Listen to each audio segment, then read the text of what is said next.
Welcome back mga kaaldab. Ito na naman po ang inyong lingkod, si Mr. Destiny. At magbibigay po tayo ng pinakamainit na update po ngayon sa social media. Ito po yung latest post ngayon sa Instagram, sa Twitter at sa Facebook.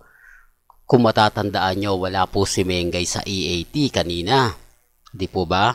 Ngayon, hindi natin alam kung naandyan po siya mamaya. Pero sabi ko nga po sa inyo dito, mapapaisip po kayo. Ito po yung pinaka-post ni Risa. Tapos biglang sinabayan po ng post ni Daddy Bay. Parang family bonding. Week sari po kahapon. Matik na po ba yan mga kaaldab? Well, marami na naman pong nagre-react at nagko-komento sa channel ko. Sasabihin nila, bagsak na yung channel ni Mr. Destiny. Pasensya na po kayo kasi hindi po ako nakapokus ngayon sa may Destiny's channel. Punta po kayo sa Alden Labs main na andun po karamihan ng mga subscriber ko dahil inaayos ko pa po ang channel ko dahil nagkaroon nga po ng problema sa YouTube.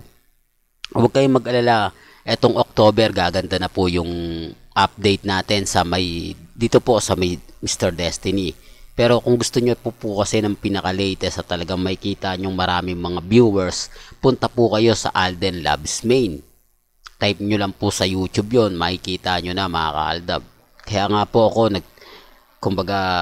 nagbibigay ng update. Sinasabi nilang bagsak na yung channel ni Mr. Destiny, wala nang nanonood, wala nang naniniwala. Huwag po kayong maniniwala. Guilty lang po sila. Sinasabi nila dito sa channel natin dahil ito lang naman po ang bumaba talaga yung views, di po ba? Sinabi ko naman po bago ako mag-upload ng paisa-isa, inaayos pa po yan. Pero magkakaroon po talaga ng problema dahil may copyright nga po tayo. Di po ba? Yun ang epekto po kapag bumaba yung views mo, hindi ka masyado na iintindi ng YouTube community.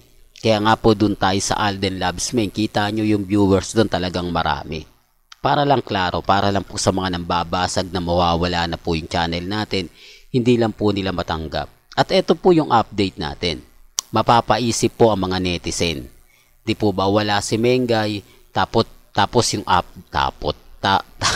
tapos yung update ni Risa at ni Daddy Bay, di po ba kapansin-pansin, tamang-tama, week sari nga po kahapon. Sa mga hindi naniniwala, sa mga nagsasabi ng fake news ako, normal lang po yan. Apektado lang po sila kasi hindi naman po talaga masasabi ng ganito, masasabi ng ganyan. Ako, masayang-masaya po ako.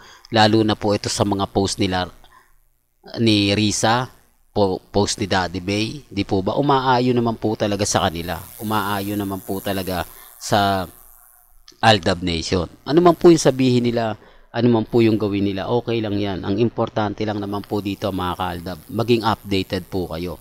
Hindi po lahat ng mga binabalita natin talagang tinatanggap ng mga R-main at main fanatics. Karamihan nga po binabash po tayo. Pero kita nyo naman po sa Facebook ang dami natin viewers. Well, hanggang dito na lang po yung updates natin ha.